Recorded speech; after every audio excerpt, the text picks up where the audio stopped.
Good afternoon, everyone, and welcome to today's Fireside Chat, How to Create the Modern Business Plan for Your Startup. My name is Mary Mallard. I'm the Social Media and Community Specialist here at Grasshopper, and I will be your host today. So we're talking about business plans today because most business owners know that they should have one, but they don't really know where to start or how to build one. So today we'll discuss how to write a business plan, how to put your plan into action, and more. Our two panelists will give you some solid takeaways to either modify a current business plan that you might have or write a new one. So we'll take a few minutes to introduce our panelists. We have Jesse Lear, the co-founder of VIP Waste, and Alan Christensen, the COO of Todoist. We did have Sabrina Parsons, who is the CEO of Palo Alto Software, but she unfortunately has another commitment that came up, so she will not be joining us. If you'd like to see any of the bios for the speakers, you can find them on grasshopper.com/fireside chat. So just a few things before we start. We do have a social media correspondent who will be live tweeting the chat. You can follow along with the hashtag FRSDchat on Twitter. We will be reserving 15 minutes at the end of the chat for questions, so if you have any questions, please feel free to submit them. You can use the question chat box on the right-hand side of the webinar, or you can submit them by tweeting at Grasshopper using the hashtag FRSDchat. We do want to say thanks to our sponsors. You can also find their logos on grasshopper.com/fireside chat. And at the end of the chat, we will be emailing out a short survey. So if you could take 2 minutes to fill that out, it'll help us make these fireside chats even better. All right, let's jump right in. Jesse, how about you take the first question? Let's start with business plan basics. What are the main differences between a traditional business plan and a modern business plan?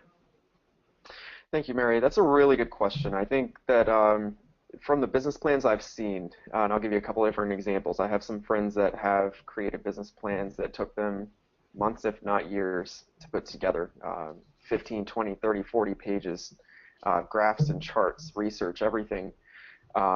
That's, in my mind, more of the traditional business plan. On the example of a modern business plan, I actually have a friend who was on Shark Tank recently who likes to jokingly tell people, but it's actually true, that when she started her company, her business plan was 4 words: make money, have fun. That was her business plan.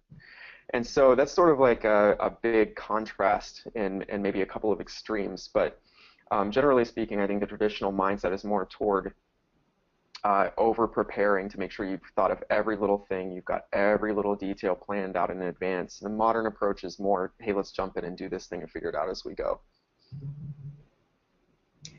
Great. So next question, which I think is the first on everyone's mind, what factors should be present in every business plan? Yeah, perhaps I can add a little bit here. That's also likewise a very, very good question, Mary. Here, I would actually say that I don't want to reinvent the wheel here because someone did the sort of the job for us. There's this guy that created the business model canvas, and I think it's such a great tool that just gets around all areas of a business plan. So if you need to put together a comprehensive business plan, to some extent at least, where you cover the most important aspects, definitely the business model canvas is a good one because it goes it covers areas like the customer segments, your value proposition, the channels, like how you're going to reach your customers, customer relationships, like how will you engage with them, revenue stream, how you're going to monetize, also core aspects considering something has to pay the bill. Then also the key resources. What does you really need? Like, do you need physical labor? Do you need like technical resources? Key activities is another area. What is it you have to be really good at? Is it innovative design? Is it product development? Then partnerships. Do you have some sort of shortcomings, or are there certain areas where you need partners to join up and leverage your business? Also, and then last building blocks there is the cost structure, and if you if you sort of use this model to shed light on all these areas, you will also have a pretty good understanding of the cost structure. So I think it's just such a great tool, and it will help people that don't necessarily have a comprehensive understanding of how to put together a business plan. So I love that. I love that. I think one thing I would add to that too is that, you know, when you're putting together your own business plan, you might need specific factors to be included in yours that another type of business might not need.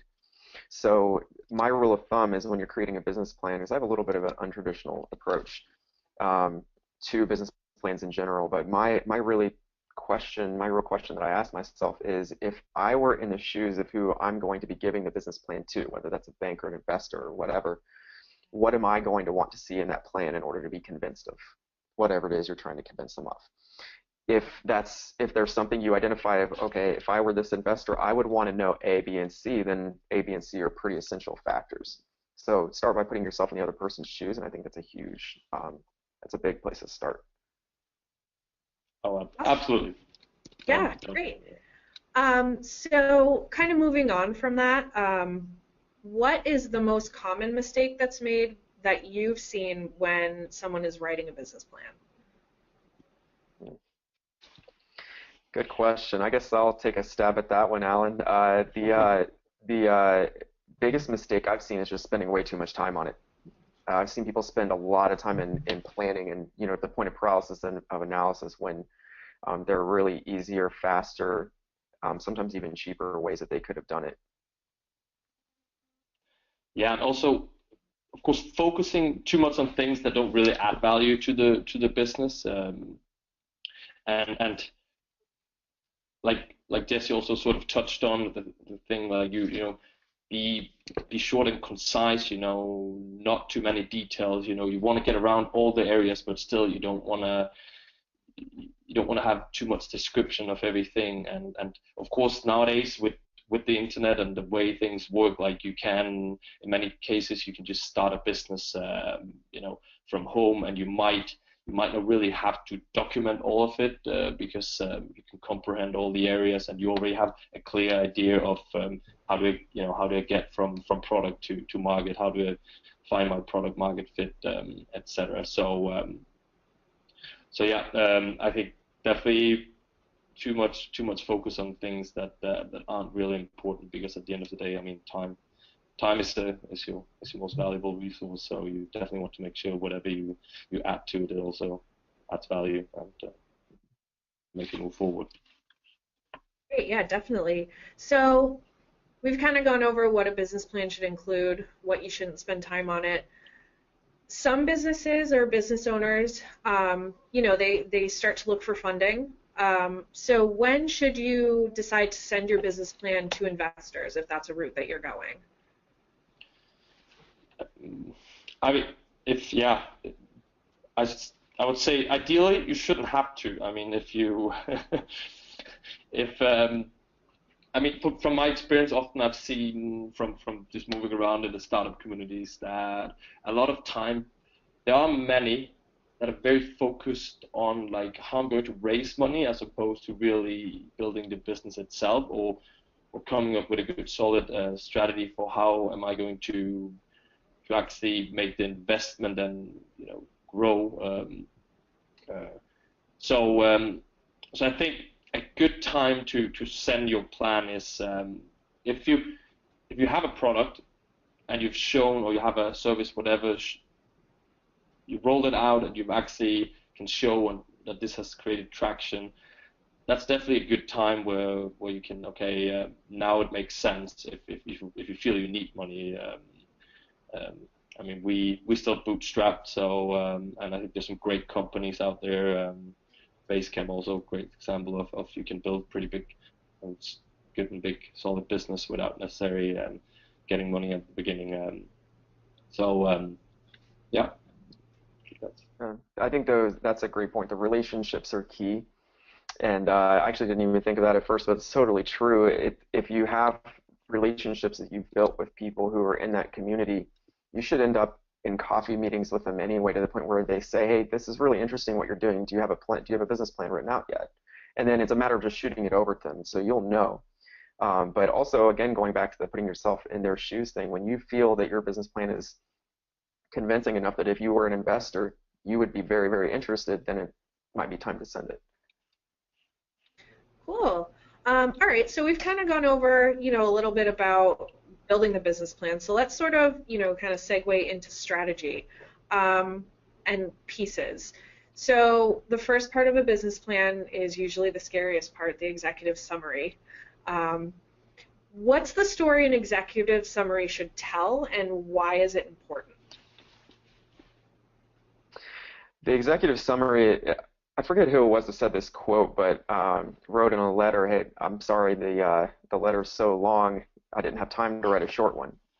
And I don't remember where that quote came from exactly, but that's totally the reason I believe why executive summaries are so difficult, because you have to condense what in your mind is this huge idea with so many different facets and moving pieces into what's increasingly, as time goes on, becoming a shorter and shorter and shorter section as attention spans are narrowing. So really, it's just about communicating everything you need to communicate in something that a very busy person can fly through and be at least interested enough to read the rest. Oh, absolutely. And in terms of length, yeah.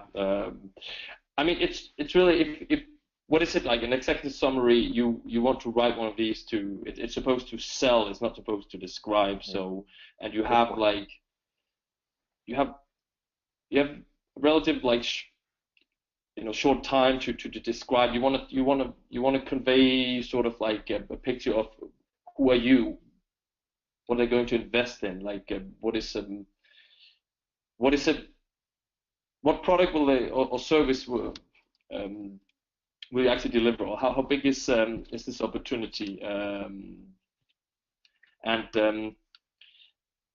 think it's a big challenge. It definitely is, because you have a few sentences to describe what you're going to do, who are you, and at the same time you want to basically, if you can write something that will make them want to write a check at the end, if you can get to them emotionally, I mean, then you've definitely nailed it. But it's a challenge. I think there is, and again, it depends on who you're writing to. Make sure you do your homework there. So kind of going along the lines of that, what elements should you make sure to include in an executive summary? Yeah, I would say there the passion. Yeah, if you can show passion, make sure that you convey passion in it, and your vision. Show that you know the field and the business you're going into. Who's I mean, if you don't really have the knowledge in the area, it's not likely, or don't have anyone on the team, it's not likely that an investor would be interested in invest in you. And the same goes for the passion part. If you're not passionate about what you're doing, why should anyone else be it? So if you can convey that somehow in the executive summary, I mean, you're well on your way. At the same time, also, of course, make sure you're realistic. Show that you have some rational projection of what you're about to go to work on, or the project you have there.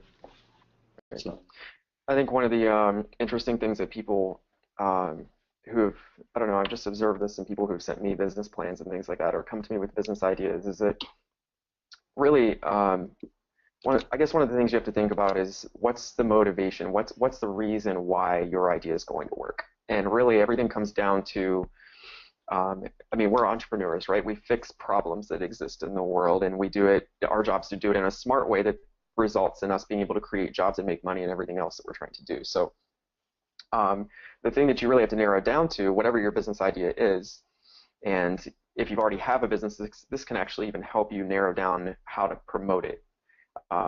But it all comes down to pain and pleasure, right? You're either trying to help people avoid or get rid of a pain that they have, or you're trying to help them reach a particular opportunity for pleasure that they think they have, that they want. So really, if the executive summary can include that, hopefully the people you're sending your business plan to are very smart people, and if they see a good opportunity, hopefully a lot of them are going to recognize that. So a lot of, in my opinion, your job in the executive summary is to communicate what pain point you're actually going to be solving with what you're doing. And if that pain point's big enough, you don't need to describe every single method and tactic and technique that you have. Then it's about figuring out how to solve that problem. And there are generally a lot of different ways to. The point is, can you do it? So on the flip side of that, what's the number one or maybe top two things that you should not include in your executive summary?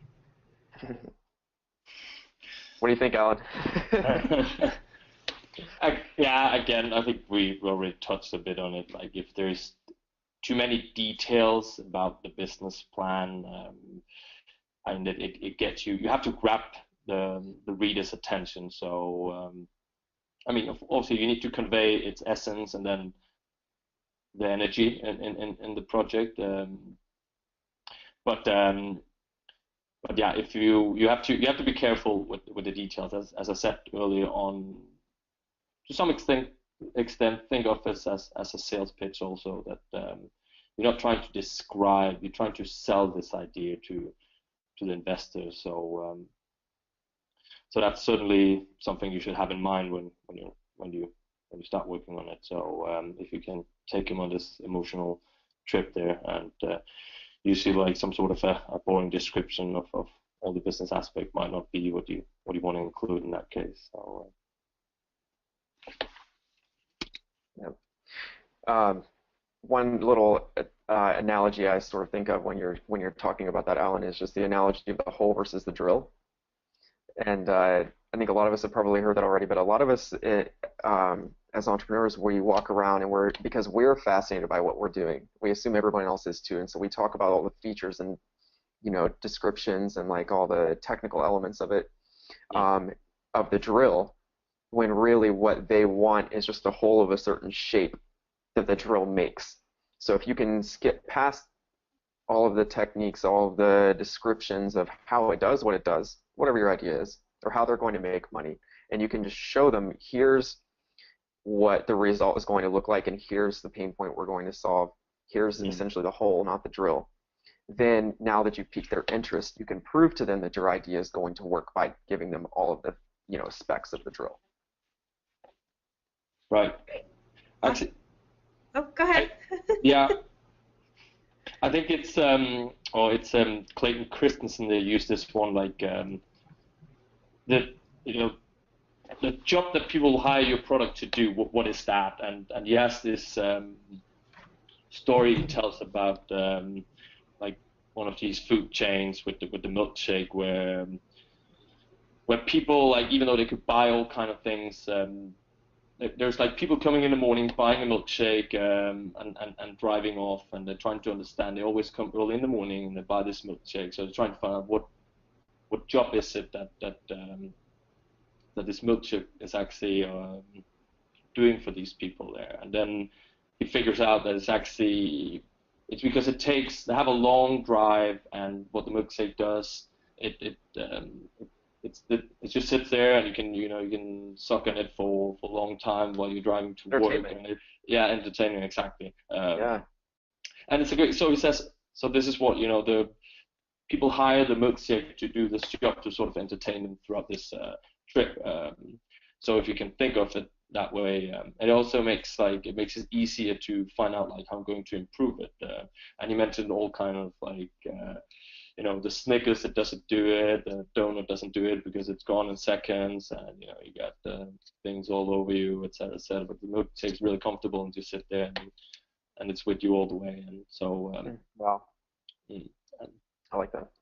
So, and it's interesting to look at your product. So, what job will people actually hire your product or service to do for them? So, I think it's a good one. Yeah, that's a really interesting way to look at it. I like that. Very much. So switching gears a little bit, let's talk about marketing for a few minutes. So marketing strategy is something that typically people try to include in their business plan. What are the top 3 things that you should include in your marketing strategy?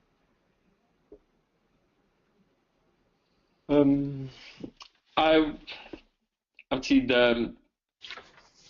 one of them is like brand value. So what we like to do a lot is like sort of look at like what is the personal trait of our brand and try to define that.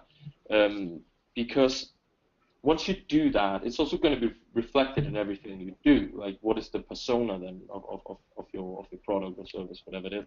And that way you can always go back and say, okay, does that sort of comply with the trait of the product when we do X, Y, Z, or doesn't it? So defining that would help people to understand also in your company what is the right thing to do, what can we do, what can't we do, and then also positioning strategy, finding out like how you're going to position yourself in the market in comparison to competitors, how you're going to grab a share of the market. I mean, if you bring something new to the market, you have to have some sort of an edge or come up with something unique. I mean, you will have some kind of unique value proposition. So definitely also positioning and yeah, then a go-to-market. I think that's also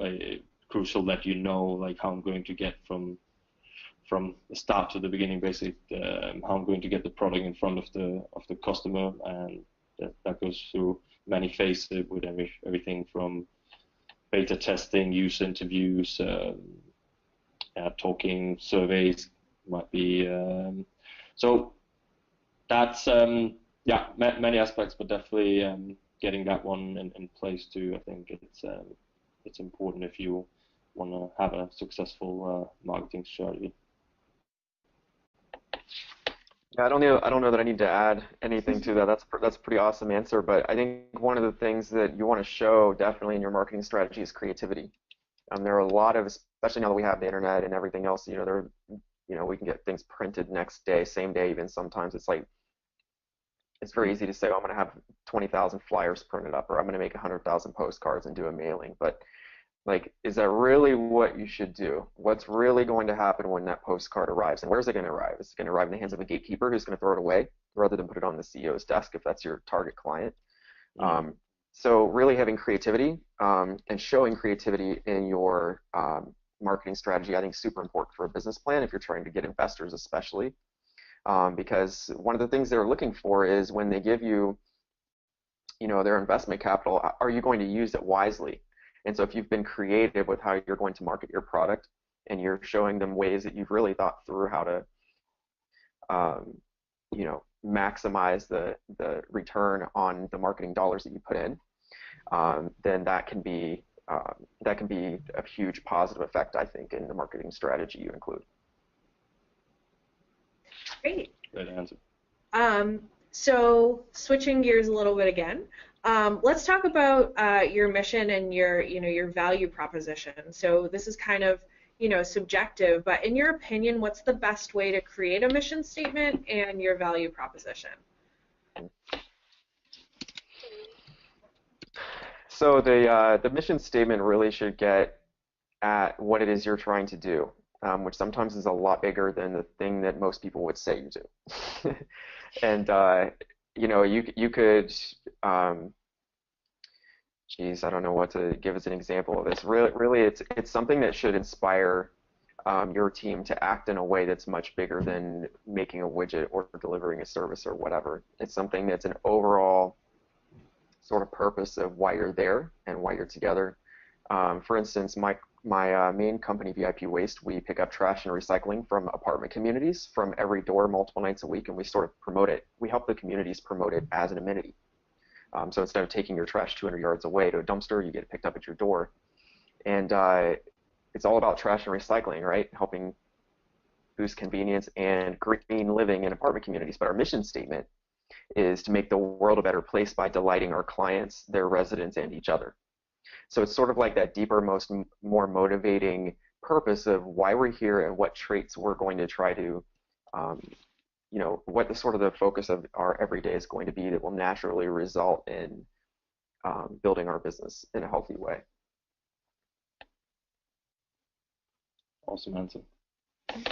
I think this sums it up very, very well. don't really have that much to add there. Jesse Yeah, said it. yeah, no worries. So let's move on a little bit to my favorite topic, analysis. Um, so talking about, income projection and forecasting, a lot of people think that's really important to include in a business plan, but how do you come up with an income projection or any type of forecasting before you even have made a sale? I mean, you can do it the simple way. You can start asking yourself like realistically, so how many units, how many subscriptions, or whatever you offer or sell, you're able to sell to the customer per day or per work day, and then you can try to sort of gauge like what kind of growth am I expecting, and then it's basically only left to do the math. I mean, this will at least give you some sort of ballpark figure. I, I like sometimes to sort of split it up, and then you get down to okay, then does this make any sense if you just look at it like from day to day? Then it's easier to comprehend and overlook. So Yeah. not rocket science, but it'll get you to the figure. Yeah, it makes sense. I agree. I think one of the little words of caution I would throw in here is that this is extremely common in my experience when people will give you a business plan and you're looking through it. You see projections because people feel like they should be in it, but the projections are complete guesses. Right. And they're basing their entire pitch to you on those guesses. So that's one thing that can kind of discount your credibility a little bit. So if you're going to make guesses, at least have reasons to back up why you think that they're going to be accurate. Don't just say, hey, I think we can do 500,000 in the first 2.5 months because, it just seems like there's a big market. There's a lot of people who want to lose weight, and we're in the weight loss industry, so we think we can do $1 million in our first 2 months. You know what I mean? That's not good enough. You need to have like some sort of substantial evidence that you can to back up what your numbers are. In my opinion, it's better not to even have forecasts. I know it's a little bit of a crazy thing to say, but if you can't present them in a credible way that show that you know what you're talking about, it's better just to not have it. Right. Yeah, that's a good point. I was actually going to ask that. We did that a lot in the past, like okay, what will we actually need projections for? As long as we have more money in our account balance at the end of the month, isn't that all that really matters? And then focus on product. And we did that for a long time, and I mean, it worked for us. And if you have to do anything, you could set up like a worst case scenario and a best case scenario, and I mean, if you're going to do any kind of projections, if you want to set a budget or anything, you can use like your worst case scenario if you want to be a bit more conservative in that sense too. So also good at advice, I think. But sometimes you might be able to leave it out. Again, it depends. If you have to bring it in front of an investor, they would want to see like where's this going to go? What is your expectation? You might then be completely off, and I expect that in many cases it probably is the actual case. But still, and then if you're just building for yourself, I mean, I'm much more like, okay, just focus what really adds value, what's high impact here, and so if it's a product, then focus on that. As long as, of course, you can pay the salaries if you've any employees or yourself, you can survive, then I think you will be okay. But it's sometimes. Yeah, one thing I was just going to throw in here is that just kind of backing up to the whole idea of a business plan to start with, you need to ask yourself why you want one. If you're doing it just because you should check, you're checking a box because somebody said you should have a business plan to start a business, then you need a reason probably deeper than that, or you should be working on something that has more to do with making money by selling your product or service. But a lot of times the reason people put together business plans is because they need funding. In my experience in business, I've really loved the idea of learning how to bootstrap, which is figuring out ways to start really just kind of really inexpensively on your own without taking on any funding. My first company, we built it for the first 2 years before we took a penny in debt. And that was because we wanted to start really maximizing our ability to save money on large orders of supplies. So, we wanted to make a $70,000 order of a certain supply. We didn't want to use up our cash, so then it made sense. But in my opinion, one of the most valuable reasons to have a business plan is because in the beginning stages of your business or before you start, it can help you really think through all the different facets of what you're trying to do and how likely it is to work out. In my experience, when we put together business plans for my businesses, we've discovered ended up having conversations, discovering factors about what we were trying to do that were like, oh, wow, I didn't think about that before. Let's go back and kind of rework that plan a little bit, because now that we've actually really thought through every detail, it doesn't even make sense. So in my opinion, that's the number one most valuable thing. It helps you clarify your own plan of action of what you're going to do to make this thing a reality, because none of us want to invest all this time and energy and money to have something not work. So it's best to do the research up front. You just don't want to spend too much time on it. That actually leads pretty well into our next question. I'm talking a little bit about surveying the landscape and the analysis. When you're doing industry analysis, what top 3 things should you include in that are really important? One, definitely you have to look at who are the players right now, who you're up against. That shouldn't always scare away. I mean, we just looking at ourselves. We're up against Microsoft and Google and Apple in the to-do app industry.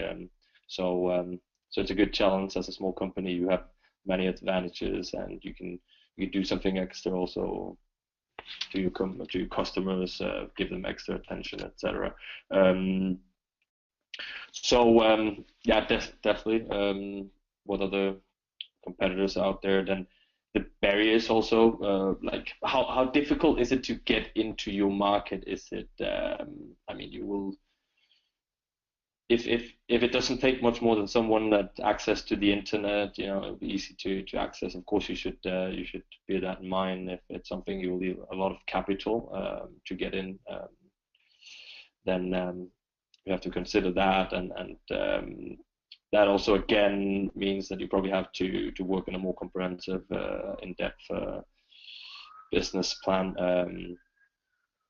So that's definitely 2 of them. Other ones like, are they like what you're going to offer? Is there something like a lot of companies will, well, there are a lot of companies out there that offer the same, so it will just everything will be around like the price, and will this push you in any way? Also like you have to bear that in mind and look into these areas. I think that was like off the top of my head 3 things. You probably might have Jesse something there too. I don't know. That was good. I think one thought that just came to my mind was the conversation that a business partner of mine and I actually have pretty often. This is a lesson both of us have learned the hard way, at least once. A lot of people are in such a mode of trying to figure out how to succeed in whatever business they're in that they never really ask themselves what it's going to look like when they succeed, and if they're going to like it when they get there. And that can come in many different forms. I have friends who started businesses that are in industries that are extremely stressful, and they didn't think about that because they thought, oh, I like this type of industry, this is something I'm fascinated with, so they built the business, and now they're stressed all the time because that's just the way that industry is wired. It's a very emotionally up and down industry. Some people love that, some people don't, so it just depends if it's right for you. But what we always talk about is, are you going to like the view from the top of the building before you climb the ladder? So sort of figuring out that whole thing, like we're so busy climbing, looking at the next rung, that we don't pay attention to what the view is going to look like. So just making sure, I think that for your own good, as you go through this process, making sure that you actually do want to get to where you're going, and making sure that that ladder and that building is actually tall enough. Because what a lot of people don't think about is that it's actually, in many cases, just as hard to build a small business as it is to build one that's maybe in a bigger industry with a lot more potential. You can work just as hard. So is the maximum potential of what you're trying to do, maybe realistically a $500,000 a year business? Is it a $20 million a year business, or is it a $2 billion a year business? Like, what's the not likely, because that's perhaps not the right word, but what's the potential opportunity of what you're trying to do? If you're trying to sell, underwater craft courses or something, you know what I mean? Like, you're probably not going to make hundreds of millions of dollars doing that. Can you make a comfortable living? Maybe, I don't know. But, considering really what it is you're trying to do, and when it works, are you going to like where you are, and is it going to be worth your time? That's a pretty valuable thing to think through in terms of the industry you're going into. And if you truly believe in it and you see that it's got the potential and it's big enough and it's a place where you want to be, then likely the passion is going to come through. And as a lot of investors have told me, they're friends of mine, they invest a lot in people more than plans. So if they like your passion, they believe in you, then a lot of your work's done for you already, as long as you haven't screwed a lot of other stuff up. Yeah. And also, just to add to that, I mean, the key word there is definitely, it's like scalability, like how Totally. it's. I mean, it's probably one of the most important thing. Like when I realized when I joined this business compared to what I did in the past, I had a like an online shop that sold football or soccer merchandise online for a few years, and I was always the bottleneck, because to upload things to the website, etc., it wasn't scalable. So whatever you do, it's okay in the beginning to do things that don't scale, to learn about your business and the market, etc., and then over time always have that sort of insight there that how can this scale, and is it scalable, and if it's not scalable, is this what I really want to do? Do I want to go that direction, or will I rather opt out now and then look to do something else? I mean, the Airbnb guys, Brian Chesky, is also famous for this. Like they went and lived with their initial customers just to find out like how does this here actually work, and so do things that don't scale at the beginning to really understand both the business, the market, your customers, etc., and then look for how you can scale it over time. And if you can't scale it, you might be okay with that and says, I'll have a comfortable life with a decent business this way, and I will sort of be the bottleneck, or depending on how many I hire, they will all be the bottleneck, because one employee can deliver one service to one person. Fine, but if you want to build something much bigger or something big, you have to think in scalability all the time. How does this scale? And if it doesn't scale, perhaps it's a part you have to close, or look for the alternatives to do the thing. Awesome point. Yeah, great answer. Okay, so let's kind of move into a little bit more actionable questions. So first, you're an entrepreneur, you're starting your business. A lot of people, start to think in the beginning hiring. They think they need a team, or they want a team. So how can you determine, key hires that you need in order to start your business? Yeah, I mean, the thing is, the first few hires are so crucial for your business, because those are the people that will shape your culture. The CEO will be, the culture of the company usually, but the first few hires, it will be, this is his or her ambassadors also to sort of spread the word. And the thing with culture, if you start getting off the wrong track, like it becomes the culture. Like we start going, it's acceptable, we do this. It wasn't really at the beginning, now it's acceptable. We often sort of a wrong path. It's so hard to change later, if not impossible. So that's also why the whole hiring, firing fast is a topic you have to keep in mind once you onboard people. And it hurts, and I think it's so easy to read and say, but then once you're in it and say, okay, this here doesn't work out, now I have to, set up a meeting or meet with this person and look the person in the eyes and say, this is not going to work out, Things all of a sudden, it changes a little bit, and it gets really tough. What else? I would say look for where are your weaknesses? What is it? What areas is it that you sort of have shortcomings, and where someone can complement you? What is the skill set, that you don't possess? Make sure to look for people that that have these skills, and then also, no, I think that's yeah.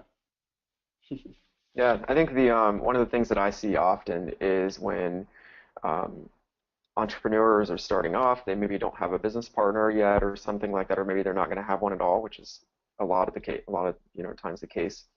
And they're trying to go it alone, and they get a little lonely, and they start wanting a team. And so they start hiring people that they don't need.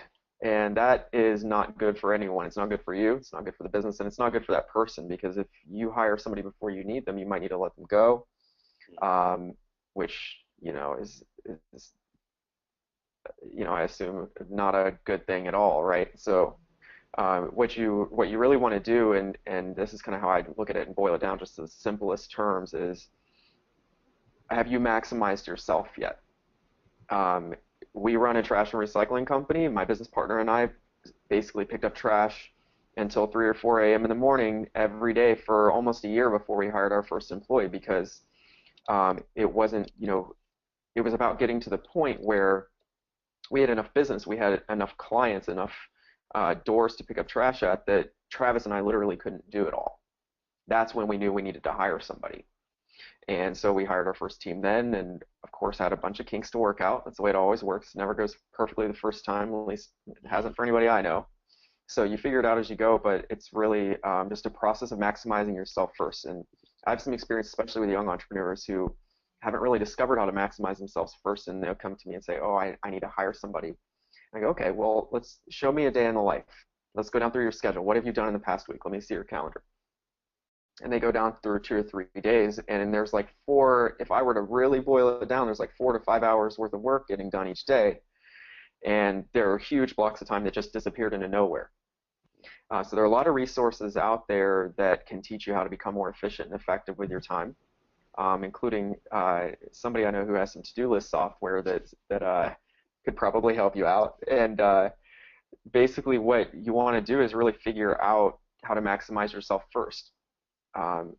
Get as efficient and productive as you can, and when the time comes that your time to focus on the things that you're really the best at, which may be bringing on new clients, is being affected negatively by the other work you're doing, those are things that can affect the decision of when to hire and when to bring on your first key people. Cool. Absolutely. So next question. This is actually pretty common in the Boston startup scene, getting a board of advisors or a board of directors. What determines if you should have a board that you report to or that you get advice from? I would say this topic, if you no longer feel that you can really hire the knowledge like you need to push your business in the right direction and also at the pace you want, then you might want to consider to get a board of advisors. I would say we still don't have a board of advisors. But I don't say that we couldn't benefit from it. We might also be closer to getting one than ever. But again, the thing with the board of advisors also, it's crucial that you get the right people on this board. You have to be very picky there. It has to be someone that also adds something that you don't already have and can have some experience or the right network or can make the right connections. You don't want to end up like with too many chefs in the kitchen trying to pull you in different directions or whatever. So always say that you do your homework, make sure you get the right one if you feel it's the need. But I think to a far extent, also you can live without. But once you reach a certain amount of employees, I mean, you're also responsible for a lot of payrolls for these people, and it might be time to take in some professional advice there. in that sense, or board of advisors that can help you, so you don't get into trouble. Yeah. Definitely consider too, if you're not ready for a formal board of advisors, one of the things that we've done early on is just sort of put together an informal board of advisors, which in our mind is really just a variety of mentors who are really, really good at what they do at different areas of business or whatever else that it is that we will need advice on. And so I've got, probably 8 or 9 different people who are far, far more successful than I am at different parts of running my company that, I'll send an email or a text to every 2 to 3 months, maybe sometimes more often, sometimes less, depending on the person, and say, hey, can we meet for coffee, or do you have time to work me in for a phone call in the next few weeks? And get on the phone with that person. And if I'm having an issue with figuring out how to manage the financial side of my business, maybe I'll call somebody I know who is like a really successful CFO. Or if I'm having trouble figuring out strategy, I'll call somebody I know who is brilliant with strategy for a tech company that I'm familiar with. You know what I mean? So you can a lot of times have the benefits of a board of advisors without paying sometimes the travel costs and sometimes the stipend that is expected and things like that, to have formal board of advisors that come and sit around a conference room table with you. Great. So you did mention a little bit of finance there, Jesse. When should you involve a financial consultant in your business? Is it ever too early? It depends on your strengths. Mine were not in finance. We hired a financial consultant just with a monthly fee who helped us look over our books and figure out strategy and all that kind of stuff really early on, honestly. I mean, we started the business barely knowing how to even read a profit and loss statement, or not even knowing how to sign up for QuickBooks, let alone use it. And so, it depends where you're at. If you just graduated from an Ivy League business school with a 5 degree in finance, you probably don't need one right off, so depends where you're at. What do you think, Alan? Yeah, no, I agree. The thing is also that's related to what you said earlier with the, like, how do you maximize sort of like your resources internally? How can you use, because at a startup you will wear many different hats throughout, and we didn't hire one, or we didn't really involve one before we were 15, 20 people. And I mean, because I started out doing business development, and so you just do everything from SEO, marketing, PR, finance, you do the bookkeeping, you do everything. And then once, it gets to a certain extent, okay, now it's time, it's too much now it's time to find someone that can take over, then you can pass this on, and I think that's sort of the process we had a lot. So also, when you hire the first one, make sure you get someone that's very cross-functional. I think the business can benefit from that. But obviously, if you don't have any kind of background in it, and you might, it might be good to get one in earlier, but often again, if the business isn't too complex and you have a fairly good picture of everything, you should be able to handle it yourself. But else, if you have someone in your network, also use them, or else last one out is then get a financial consultant if you can't really, because you have to acquaint yourself with some software, etc., like Zero, or what else, what they're all called, different kind of softwares there. One thing I'll add to this is just that if there are parts about your finances that don't seem to match up, that are really confusing, that might be a sign that it's about time. Because we went through a time where we were making really good money, our revenue was great. We knew what our margins should have been, and they weren't. We were barely making any money and sometimes losing money month over month, and it didn't make any sense at all, because again, our margins were great and we had great revenue, so where's the money going? And so what we realized is that, hey, we haven't organized everything the way that it really should be organized. There have got to be methods that we haven't learned yet of doing this. So that was at a point later in our business growth, actually. That was not even too far in the past, and that was when we brought in even a different kind of financial consultant at that point. He did more than coach us, and actually came in and just ran through everything with a fine-tooth comb and said, this is what you're doing right, this is what you're doing wrong. Here's how you can make it easier. Here's where you're losing money. And I'll give you a quick example. One of the things that we discovered was that we were spending way, way more than we thought we were on travel. And that's because some of the travel expenses were getting shoved into other categories in QuickBooks. And so we didn't even realize that we were doing things like, we would text our assistant, say, hey, we need to go to Nashville on this day for a trade show. Can you please book the flights and hotel? And we would just go. And we never really thought to look back in and see, okay, how much did this hotel really cost? Or did we really book flights with the right, process or whatever? And we figured out that we realized we hadn't given our assistant any kind of parameters for what price range for a hotel, and they assumed that we were the big bosses, so we would want to stay in like a $500 a night hotel. So we had like $16,000 in expenses from travel that we should not have had. And so, you can discover a lot of that stuff sometimes with the help of a financial consultant that maybe you would have overlooked on your own in the busy hustle and bustle of running your company. Yeah, that's a lot of expenses for travel. Unnecessary ones too, yeah. I don't need a $500 a night hotel. They're nice, but I don't need them. All right, we have time for one more question, and then we'll go to audience questions. Just a reminder to our audience, you can ask questions by tweeting us at Grasshopper using hashtag FRSDchat, or you can use the question panel that's in your GoToWebinar bar that's on the right-hand side. So crowdfunding has, been a hot topic over the past, I'd say, couple of years.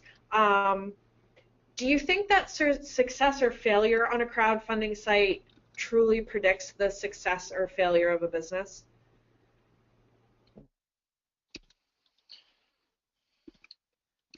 I think. Go ahead. Please. Go ahead. No, I just say I don't have that much experience with crowdfunding. I follow what's going on, and obviously I like the idea. It's a creative way of trying to raise money. But also I think it depends on the whole structure. Like if all these people have, if they have too much of a say in everything, we're back to the whole thing with too many chefs in the kitchen. And they're definitely not going to be on the same page as you with there will always be someone that will want to go in a different directions, and once you do that, there will also be an extra task to sort of report back to them. I mean, you have to document, or at least keep them in the loop about what's going on and what are we doing. So, but if that's the only way to get your business off the ground, definitely it's a good idea. And I said, I don't know in depth how it works in terms of structure, and they might not have you just get the money and then you sort of give a status update on things, but you don't really have to report, or I don't know if you have to set up session with them to discuss what you want to do with the business, where you want to go. I'm not sure, but yeah. So there's pros and cons with it, and I'm sure it will work for some. I can't give the example of a really good one, but I'm sure that they're out there. I think one of the things that you want to think about too is that with crowdfunding, it's not all about your idea. That's not the only variable. The other variable is your pitch. So you could have an idea that's really, really good, but your pitch could suck, and that could be why your campaign didn't work. So or your pitch could have been really good, but your idea is just not that great. You know what I mean? You got to nail both of them. And so I don't think it's necessarily. I guess it could mean bad things for your business and its potential, but it doesn't. I wouldn't take it as an end all. Like, okay, my campaign failed, so I really should just drop this whole idea. I would be very cautious before doing that, because it could have just been your pitch. You might have just not connected with people in the right way. All right, great. So let's go to some audience questions. So first is from Mary. She said, Alan mentioned a brand value. Would he recommend to register a product or service as a trademark or a service as a service mark? And if so, at what point in time is it recommended to register? I mean, as soon as once you know, like you said on the brand name, and I would move the needle and apply, because it's not really our experience with filing for trademark or securing them is that it's I think it's around $1,000, and then but the process is still long. So the process, I think it's like easily takes 6 to 8 months, in some cases even longer.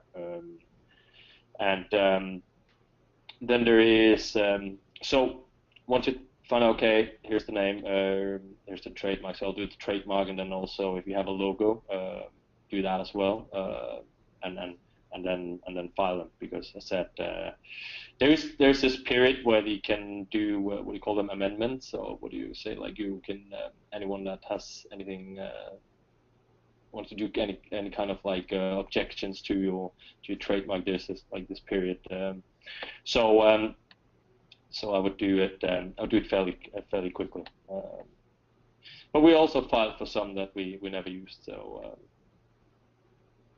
be sure you set them what you want. All right, so that actually looks to be, let me just double check here, the only audience question that we've had so far.